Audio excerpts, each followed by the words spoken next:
August 25th, 2025. Welcome to This Week in Waukesha, the podcast series from Civic Media, produced in cooperation with WAUK Radio 540 AM and Word Brown, using the power of words to change the world. I am your host, Downtown Donnie Brown, coming to you from the office of former Alderman Don Paul Brown here in the Work Hub Studios in the Five Points of downtown Waukesha. I'm joined as always by my extraordinary young producer, the mighty Max Martinson, working from the comfort of his home. Although I know you were in Radio Park Saturday morning, weren't you doing a Jim Santel show? I was actually down at Pettit Ice Center doing a report on the Milwaukee Fellows' 25th anniversary of their fellowship open, and they had a panel of former Olympians there that day. Oh, very cool. So That's they had awesome. they had Jackie Joyner Kersey and then Dr. John Carlos and Tommy Smith there. Oh, Wow. that's cool. Wow. That's awesome. Tommy Yeah. Smith. What about Noah Eric Hayden, huh? Those all track people? Yeah, it was just them for the panel, but still really cool. That is awesome. No, no kidding. Especially Tommy Smith. What an honor. Yeah. So, um, well, terrific. It's we're getting near the end of summer, not on the calendar, but in many ways, school is a week away. Labor Day weekend is coming up, and don't forget to catch my podcast from last week with Jim Macon, the retired union carpenter and rep for the union carpenters in New York City, talking about his experiences and what organized labor had meant for his family and his life. Really proud of that effort to have captured him. And then Monday tonight, the time of this recording, is the beginning of week 2 of the high school football season. I believe all 3 Waukesha public high schools were victorious in their season opener. Catholic Memorial unfortunately lost a heartbreaker to mighty Franklin, 23-20. But I was at Ken Haleb Stadium on Friday watching our beloved Black Shirts of Waukesha South triumph over Milwaukee Lutheran, 35-22.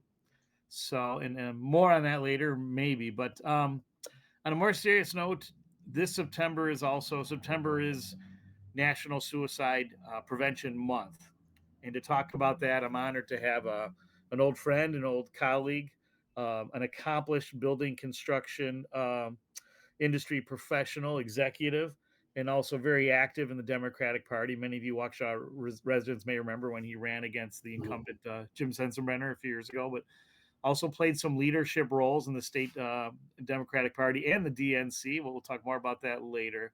But proud to have on the show for the very first time, Khary Penebaker. Khary, welcome. Khary, excuse me. How are you? Yes, I am living the dream, my friend. Thanks for having me on. Sure. Means a lot. And Khari's been very outspoken about his advocacy for mental health, improving the state of mental health in this country. He's been very public about his own experience. His mother had lost her battle with depression when Khary was just 2 years old. Is that correct? Not even 2 years old, yeah. Not even, yeah. God bless. And also on the same note, you're very outspoken about, very unapologetically outspoken about gun control. And before this interview, I was doing some research and was astounded to learn that suicide rates have actually increased 31% compared to 20 years ago. That was based on a 2023 study. And a lot of that is based on lack of mental health resources Mhm. and the availability of guns and firearms. And Yeah. so, Khary, I'll let you take over. Tell me how you think the state of things are going in this effort of regarding suicide prevention and improving mental health. Sure. So again, I appreciate you having me on.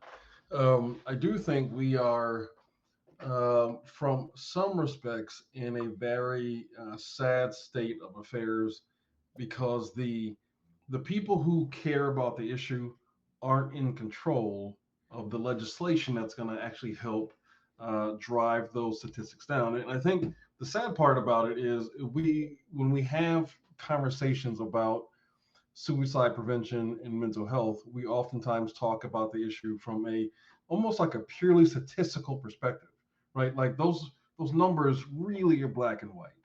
Those numbers, when you talk like that, Mm-hmm. don't really convey the pain that those of us who have family members who have been shot, wounded, killed, or otherwise, like those numbers don't bleed like they have. Those numbers don't suffer like we Sure. do. Sure. So what I try to do is put a That- face to that number and help people to understand that there's a human side, a human tragedy to those statistics. It's not just where you lose 50 to 60 people per day to suicide. Those are 50 to 60 family members. Those are parents and mothers and fathers and husbands and brothers and sisters. Like you really have to look at this from a human perspective. And even when I was at the forefront of the issue and was out advocating, from coast to coast and doing all those things, I would often get pushback from people who would say, um, like the first thing that they would say after I would say, "But my mom shot and killed herself," they would say, "Well, it's not the gun's fault."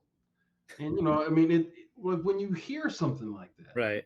it like people care more about the gun than what Right. happened to my mom. Yeah. Or they would say something really cruel and say, well, if she didn't use the gun, she would have found another way. As if I now have to imagine another way Yeah. that my mom could have ended her life, Right. as if the first one wasn't tragic enough. I Yeah. think we lack the kind of like the humanity, Yes. especially around these so-called controversial issues, where we can see the human, not really just the humanity, but the human side. Like there is a real person on the other side of that barrel, right? Mhm. That is struggling with something that is lying to them. That I think we don't really have another issue that is on par with how bad we treat people when they are faced with something so catastrophic. Think of it this way. Yeah. Yeah.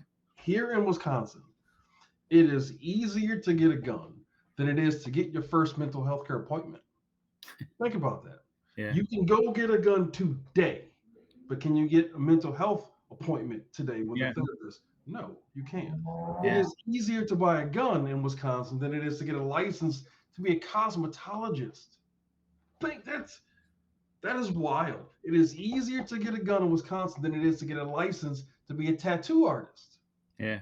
When you put these things in context, you can see how warped the idea is. I have no interest at all in advocating with or for the outright abolition of guns. I don't support that. It's not what our country's founded on. Right. It's not Yeah. something I advocate for. Yeah. I advocate for common sense gun violence prevention measures that will keep people alive. And I Exactly. think there are people who advocate for this reasonable approach. They're on both sides of the aisle that Yeah. just honestly, are looking at things from a reasonable and a responsible perspective, where they want to help people stay alive and not have easy access to a gun when they shouldn't. Right.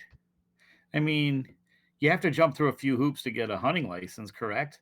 Yes. You all same thing. You got to jump through some hoops to drive for getting Right. on the road. Hmm. I shouldn't laugh. I was my 15 and year old daughter. I had to have a heart to heart with her because my wife, her mom's been teaching her to drive, and well, you've been through that, I believe, already as a parent. It's a lot of hard love. There's a lot of yelling and screaming, and so I get to play good cop. Yeah. I love my wife, but and to tell that the reason why you're putting yourself in a life or death situation when you're driving, and when you're new at it, it's kind of like being a little kid and getting your hands near the hot stove. You're going to get screamed at. It's just Right. it's part of life. It's part of that learning curve. Hmm. And why wouldn't that make the same amount of sense for someone interested in purchasing a firearm? I mean, Sure. to buy a motorcycle, I think you have to take. I mean, you could buy a motorcycle, but to learn how to ride it, you got to take classes, and I think Yeah. you even need certifications. Because again, you're operating dangerous machinery, Right. and a gun. Motorcycle may not be intended to kill, but a gun kind of is, even if it's not if you're using it for hunting. Yeah, I mean, like when you really think about these things, there has been like a shift from being responsible to let's focus on like the the pervasiveness of gun culture and having this idea that if the fear is the ultimate selling tool that all we have to do is just make people afraid of the other. Now Mhm. we need a gun at all times to defend ourselves, all these things, but like you ignore the other side of that equation though. Like when you introduce a gun into the home environment, you are more likely to use it on yourself or someone you love than an assailant. Yeah. Yeah. And they don't teach these things. Sure. I mean, I got a concealed carry permit. I don't.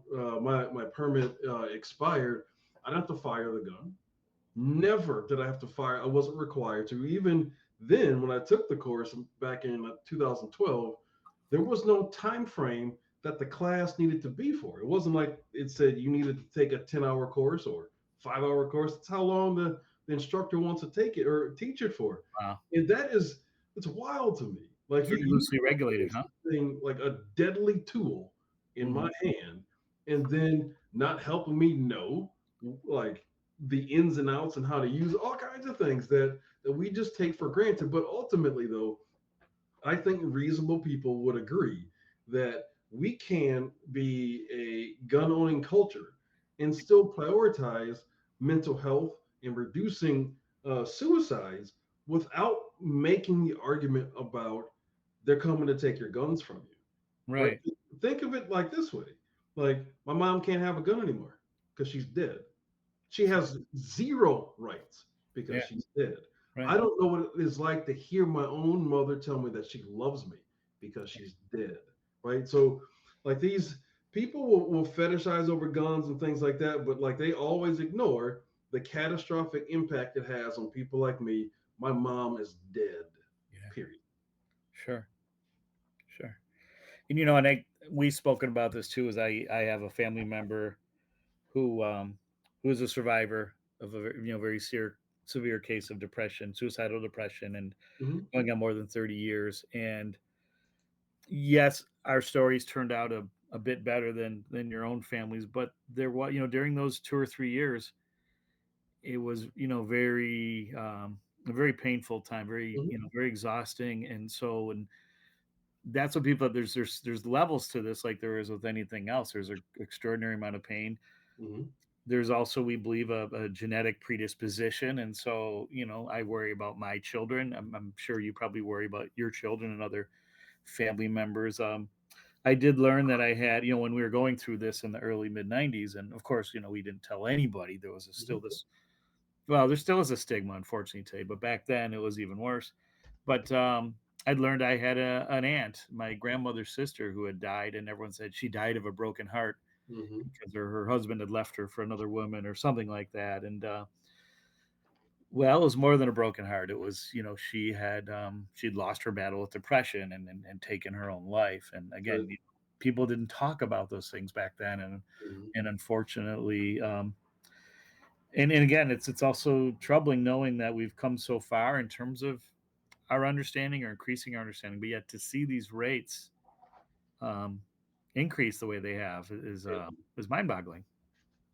It is, and I think that is one of the good things of social media. When you have various organizations like the Suicide Prevention Hotline or the Yes.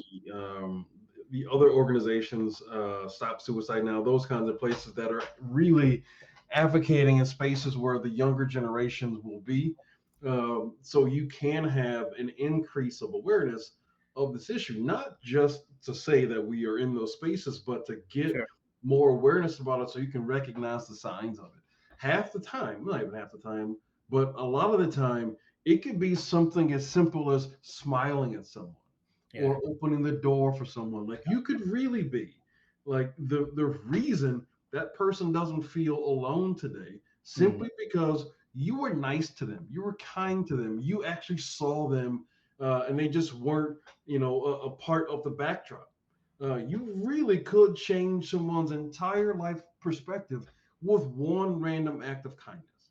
And I think we forget that Right. as a human being, we need that kind of connectedness, even if it's a small gesture, Yeah. like buying coffee for someone or opening a door, like, Yeah. or just really a simple smile, Just just saying to good say, morning. "Hey, I see you," right? Like Right. the amount of change we can impact just by being kind is amazing. Yeah, it really is. I'm so glad to hear you say that too, and that's why it's important for our teachers and for our leaders, anybody in a leadership role, especially in the workplace. Hmm. That's so important to reinstill, value in people and using positive thinking Right. to motivate people in a positive direction. And Absolutely. it's just amazing. And I've been in some hostile work environments, and I know other people that have, and it really is. It's so mentally exhausting Hmm. that if it isn't suicidal depression, it's other has other impacts on your overall health for sure. Right. Absolutely. Yeah. And so I really I applaud you for that a holistic approach that starts with just being kind to somebody Hmm. and recognizing their value as Right. fellow human beings is key. So how are you doing on time here, Max? 4 minutes. Okay, terrific. So what's what is there anything you've been working on recently to create awareness or to um I guess try to move the needle on trying to improve mental health and suicide prevention at the local level? Well, kind of nothing and everything at the Right. same time. So, like, I had done a lot of advocacy across the country for various organizations, That's right. put myself in harm's way. I did all those things, but I Sure. did not work on myself. So I would go out and advocate for the issue. I believe in the issue, but I just didn't work on myself. And got to a point where I realized that, if I'm not healthy, I can't help anybody else. Sure. So I had to stop and take a step back from what I have been doing and slow things down so I can focus on myself and get to a place where I'm okay. I mean, there were a lot of times where I would the drug for me was giving the speeches and meeting the people. But when that event or rally was done, Mhm. like I was crushed. I couldn't function. It was very hard to Sure. exist without that. And I had to get to a place where that's not what I needed. Like I Yeah. could spend alone time with myself, or that Sure. I could really, get help. I've advocated for, especially men, being unafraid to ask for help. I mean, there's a real stigma about that, especially in communities of color. And I wanted to make sure, like, hey, if I can advocate for this, Yeah. that will be the one that does it. Sure. Sure. I'm glad you mentioned that because I was surprised to learn too that the rates among men are like 4 times higher than women. Oh yeah, yeah. So, but that's It is yeah, far more frequent for men to complete suicide than it is for women. and it's also very common among men or just people that tend to be very acutely intelligent, people that are normally very accomplished people. Hmm. And that's always a shock to someone like, oh, I can't believe he did that. He's a doctor. He has 3 homes. But um, there's a lot. Mike Wallace, formerly of 60 Minutes, who's since deceased, that he'd struggled with it for like 6 years. Like he could barely function even, and it had finally had overcome it. And a few other like celebrities like that. Hmm. And of course, I remember when Robin Williams had Right. lost his battle, like that had taken a lot out of me, Hmm. given all that he'd contributed, as an entertainer. You never know the demon that a person's hiding. Yeah, So that's why, like, if you can employ like that random act of kindness, you really can change the world. sure, sure. So, hey, in our second segment, I want to talk more with Khary about. You made an interesting point earlier about that it was easier to get an appointment, or no, it's easier to get a gun than it was to schedule an appointment for mental health therapy.